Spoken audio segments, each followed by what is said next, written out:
আসসালামু আলাইকুম এভরিওয়ান। অজানা তোমার ভালোবাসা গল্পের 28 নম্বর পার্ট। তো আর বেশি কথা না বলে চলুন গল্প শুরু করে দেই। প্রায় 40 মিনিট পর গাড়ি এসে থামে বাসার সামনে। মেঘ গাড়ি থেকে বের হয়ে বাড়ির ভিতরে প্রবেশ করে। বাড়ির কাজে লোকেরা খাবার ঘরের বিভিন্ন জিনিসপত্র পরিষ্কার করছে। মেঘকে দেখে একজন মহিলা এগিয়ে এসে বলে, মেঘ ম্যাম, আপনি কি দুপুরে খাবার খেয়েছেন? রান্নাঘর থেকে কি খাবার গরম করে নিয়ে আসবো? পেটে ক্ষুধা লাগার কারণে গড়গড় শব্দ করছে মেঘের। দুপুরে কলেজ ক্যান্টিন থেকে কোনো খাবার কিনে খায়নি।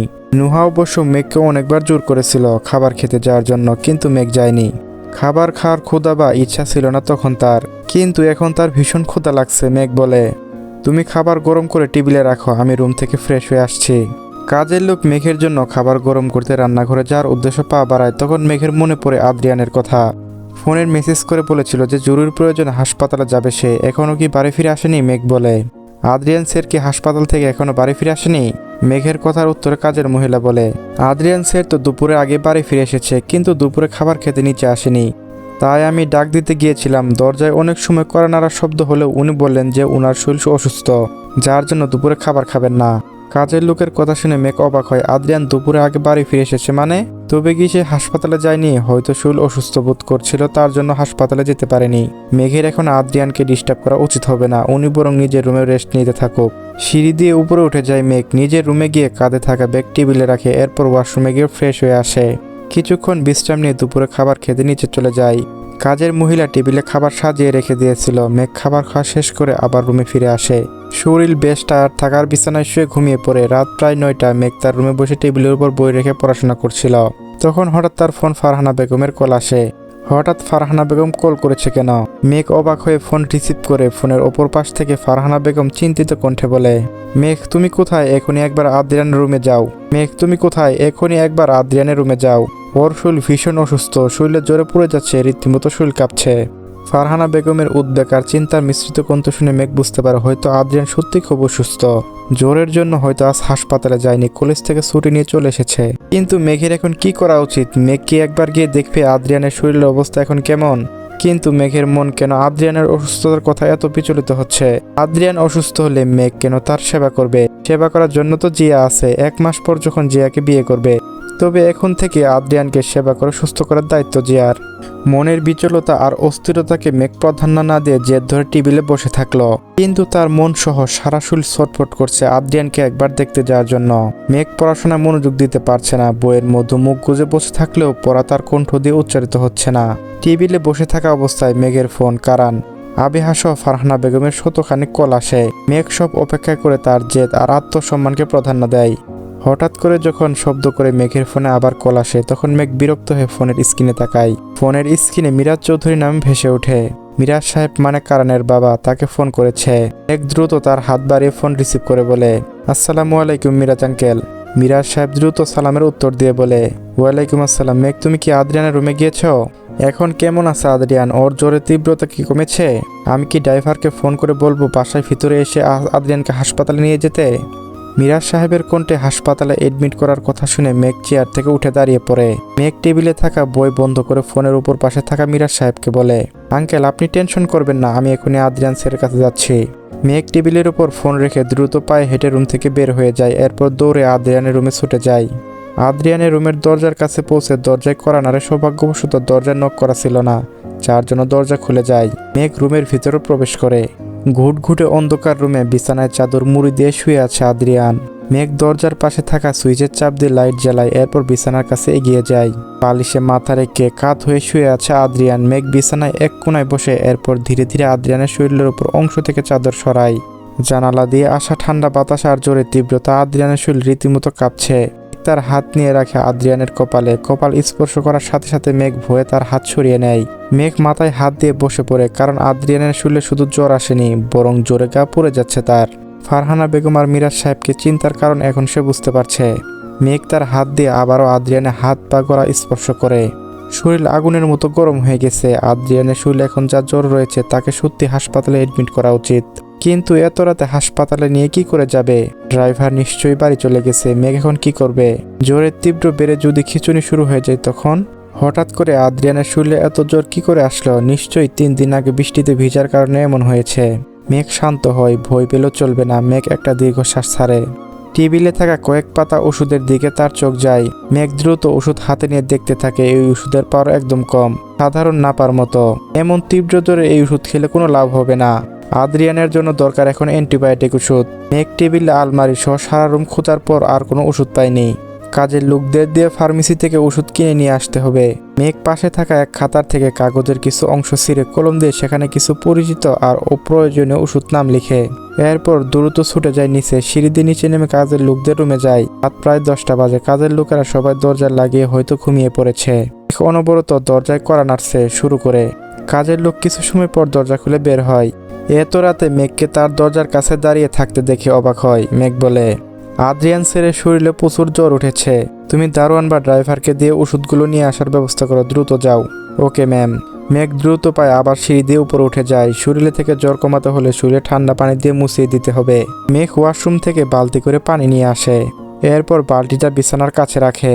আদ্রিয়ানের পাশে বসে মেঘ তার শরীরে মৃদু বা ধাক্কা দিয়ে বলে, আদ্রিয়ান স্যার বিছানা থেকে ধীরে ধীরে উঠে বসুন, আপনার শরীরে অনেক জ্বর, পানি ঢালতে হবে। মেঘের কথা হয়তো আদ্রিয়ানের কানে পৌঁছায় না ঠিক মতো। অতিরিক্ত জ্বরের প্রভাবে আদ্রিয়ানের সম্ভবত হুঁশ নাই। মেঘ অনেক সময় ধরে ডাকার পরও আদ্রিয়ান চোখ খুলে তাকায় না। মেঘ আদ্রিয়ানের কাঁধে থাকা বালিশ বিছানার বা পাশে নিয়ে আসে, যেখানে পানির বালতি রাখা ছিল। এরপর কাঁধ থেকে বালিশ সরিয়ে দেয়। বালতিতে থাকা পানি ঢালে তার মাথায়।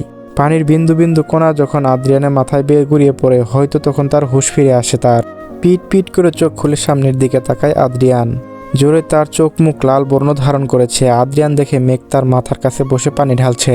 মেঘ যখন দেখে আদ্রিয়ান চোখ খুলে তাকিয়েছে তখন মেঘ বলে, আদ্রিয়ান স্যার আপনার হুঁশ ফিরে এসেছে? আপনার কেমন লাগছে এখন? কাজের লোককে বলে ফার্মেসি থেকে ওষুধ আনতে বলেছি, আপনি খুব শীঘ্রই সুস্থ হয়ে যাবেন। আদ্রিয়ান মেঘের কথা শুনে তার কণ্ঠ দিয়ে হয়তো কিছু শব্দ উচ্চারণ করার চেষ্টা করে। মেঘ। হ্যাঁ বলুন। আমি মেঘ। কিছু বলবেন আপনি? মেঘ, তোমার রুমে ফিরে যাও তুমি, আমার সেবা করতে হবে না, আমি এমনি সুস্থ হয়ে যাব। আদ্রিয়ানের কথা শুনে মেঘ অবাক হয়ে বলে, চলে যাব মানে? আপনার শরীরে 102 ডিগ্রি জ্বর, অথচ আপনি বলছেন যে আপনি সুস্থ হয়ে যাবেন? যতক্ষণ না আপনি সুস্থ হন এই মেঘ কোথাও যাবে না। জেদ করো না, যাও রুমে যাও, পড়াশোনা করো গিয়ে। আর রইল বাকি আমার কথা। আমি জোরে মারা গেলেও আর কারো কিছু যায় আসে না মেঘ। আদ্রিয়ানের কথা শুনে মেঘ হাসলো। সত্যি কি কারো যায় আসে না তার মৃত্যুতে? তালুকদার পরিবারের সকল কষ্ট পাবে আদ্রিয়ানের মৃত্যুতে, বেশি হয়তো পাবে মেঘ। হ্যাঁ, মেঘই হয়তো আদ্রিয়ানের থেকে দূরে থাকতে চায়, কিন্তু সে পাষাণ নয়। একজন ডক্টর হয়ে অসুস্থ মানুষের সেবা করা তার কর্তব্য। আর যদি সেই অসুস্থ ব্যক্তি তার স্বামী হয় তবে তো তার দায়িত্ব পরিমাণ দ্বিগুণ হয়ে যায়। আদ্রিয়ান হয়তো মেঘকে স্ত্রী হিসাবে মানে না, কিন্তু সত্যি এটা যে মেঘ তার বউ। আদ্রিয়ান মেঘের স্বামী। নিজের স্বামীকে এমন অসুস্থ অবস্থায় রেখে মেঘ কিছুতেই শান্তি পাবে না। আদ্রিয়ান যদি মারা যায় তবে মেঘ বিধবা হয়ে যাবে। কোনো নারী বিধবা হতে চায় না, মেঘও হয়তো চায় না। কিন্তু আদ্রিয়ানকে সে এইসব কথা বলে না। মেঘ বলে, আদ্রিয়ান স্যার আমি একজন ডক্টর হয়ে রোগীর সেবা করা আমার কর্তব্য। আদ্রিয়ান মেঘকে আরো কিছু বলতে যাবে তখনই আগের কাজের মহিলা এসে দরজায় কড়া নাড়ে। কাজের মহিলা বলে, মেঘ ম্যাম এই যে ওষুধ নিয়ে এসেছি। মেঘ দ্রুত বিছানা ছেড়ে উঠে দাঁড়ায়। এরপর কাজের মহিলা থেকে ওষুধ নেয়। মেঘ বলে, আচ্ছা তুমি এখন রুমে গিয়ে বিশ্রাম করো, আমি আদ্রিয়ান স্যারকে ওষুধ খাইয়ে দেব। কাজের মহিলা চলে যায়। মেঘ টেবিল থেকে পানি নিয়ে আসে। মেঘ বলে, আদ্রিয়ান স্যার উঠুন, ওষুধ খেতে হবে। আদ্রিয়ান ওঠার চেষ্টা করলো কিন্তু তার শক্তি হয়ে উঠল না। মেঘ বাধ্য হয়ে বিছানাতে বসে এরপর আদ্রিয়ানের মাথা তার কোলের উপর নিয়ে আসে। তার মুখে ওষুধ গুজে দেয়। হাতে থাকা পানির গ্লাস থেকে মাথা উঁচু করে পানি খাইয়ে দেয়। আদ্রিয়ানে এতক্ষণ হুঁশ থাকলেও এখন আবার জ্বরের কারণে শরীর নেতিয়ে পড়েছে। আদ্রিয়ান মেঘের কোলে মাথা রেখে শুয়ে পড়ে। মেঘ তার হাত নিয়ে রাখে আদ্রিয়ানের চুলের ভাঁজে। সেখানে আলতো হাত বুলিয়ে দেয়। আদ্রিয়ান ঘুমিয়ে পড়ে। আজ রাতে যখন আদ্রিয়ান ঘুমের ঘরে অন্য পাশ ঘুরে তখন মেঘের কোলে মাথা রাখার ফলে তার ঠোঁট মেঘের পেটে স্পর্শ করে। মেঘ তখন সজাগ ছিল। আদ্রিয়ান মুখ গুজে মেঘের পেটে আকস্মিক এক ছোঁয়া পেয়ে সারা শরীর কেঁপে ওঠে। মেঘ বিছানার চাদর শক্ত করে চেপে ধরে রাখে, অন্য হাতে আদ্রিয়ান চুল খামছে ধরে। আদ্রিয়ান মেঘের কোমর জড়িয়ে ধরে মুখ গুজে দেয় মেঘের পেটে। এরপর ঘুমের দেশে পাড়ি জমায়। মেঘ দীর্ঘ শ্বাস ফেলে নিজেকে শান্ত করে এরপর সেও বেডে হেলান দিয়ে ঘুমিয়ে পড়ে। আকাশে রক্তিম সূর্যের আলোয় আলোকিত হয়েছে ভুবন, যার এক টুকরো কিরণ জানালা ভেদ করে রুমে এসে পৌঁছায়। সারা রুম আলোকিত হয়ে যায়। খাটে হেলান দিয়ে বসে থাকা এক রমণীর চোখ সূর্যের মিষ্টি কিরণ এসে লাগে। সঙ্গে সঙ্গে সে তার চোখ মুখ কুঁচকে ফেলে।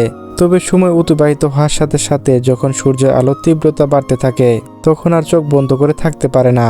পিট পিট করে চোখ খুলে হাত দিয়ে চোখ পরিষ্কার করে হাই তুলে তাকায়। রুমের আসবাবপত্র আর কাঠামো দেখে অবাক হয় মেঘ, এই রুম তার না। মেঘ যখন ঘরের আশেপাশে চোখ বুলাতে ব্যস্ত, হঠাৎ তার কুলের মধ্যে কোনো বস্তু নাড়াচাড়া করে ওঠে। মেঘ তার চোখ নিয়ে রাখে কুলের উপর, সে অবাক হয়ে যায়। তার কুল জুড়ে মাথা রেখে শুয়ে আছে আদ্রিয়ান। ঘুমন্ত আদ্রিয়ানকে দেখে মেঘের কাল রাতের ঘটনার কথা মনে পড়ে। রাতে আদ্রিয়ানের জ্বর উঠেছিল, মেঘ তার সেবা করেছে। এরপর রাতে আদ্রিয়ান তার কুলে মাথা রেখে ঘুমিয়েছিল। মেঘ তার মাথায় হাত বুলিয়ে দিতে দিতে কখন যে ঘুমিয়ে পড়েছে তা হয়তো বুঝতে পারেনি। ঘুমন্ত আদ্রিয়ানের মুখের দিকে মায়া ভরা দৃষ্টিতে তাকিয়ে থাকে মেঘ। হাত দিয়ে তার গাল ছুঁয়ে দেয়। আদ্রিয়ানের অসুস্থতা সেবা করা, তার খেয়াল রাখা, যত্ন করার দায়িত্ব মেঘের নয় বরং জিয়ার। কারণ জিয়াকে আদ্রিয়ান ভালোবাসে, তার সাথে সংসার করতে চায়, স্ত্রী হিসেবে জিয়াকে স্বীকার করে। তবে কেন মেঘকে তার জীবনের সাথে জড়িয়ে রাখতে চায়? বারবার অসুস্থতা বা যন্ত্রণা কেন মেঘের কাছে ছুটে আসে? কে হয় তার কাগজে লেখা বউ, যাকে সে 1 মাস পর ডিভোর্স দিয়ে দিবে? মেঘ আদ্রিয়ানের ডান পাশের গালে হাত বুলিয়ে আপন মনে কথাগুলো বলে যাচ্ছে, যা আদ্রিয়ান শোনে না। যদিও এখন সে ঘুমন্ত তাই শুনছে না, কিন্তু জেগে থাকলে ও কি মেঘের মনে থাকা প্রশ্ন বা অস্থিরতার দায় তার থাকতো? অবশ্যই থাকতো না। সবার কাছে দায় বা দায়িত্ব আশা করা যায় না। কিছু মানুষকে তুমি যতই ভালোবাসা আর যত্ন দেও না কেন, তার তোমার থেকে দূরে থাকতে দূরত্ব চাইবে, উপেক্ষার বদলে শুধু অবহেলা দিবে। তবু সেই মানুষকে সারা জীবন ভালোবেসে যাওয়া হয়তো বোকামি, কিন্তু পৃথিবীতে সবচেয়ে বড় বোকা হয়তো তুমি। কারণ তুমি তোমার প্রিয়জনকে প্রয়োজনের জন্য ব্যবহার করনি, তাকে ভালোবাসো প্রিয়, আপন জন করে রাখতে চেয়েছিলেন। মেঘ দীর্ঘ নিঃশ্বাস ছাড়ে, এরপর ঘুমন্ত আদ্রিয়ানের মুখের দিকে তাকিয়ে ছোট করে প্রশ্ন করে। চলবে, গল্পটি কেমন লাগলো অবশ্যই জানাবেন। আরও অনেকগুলো পার্ট দেবো, তো সবাই দেখতে থাকুন।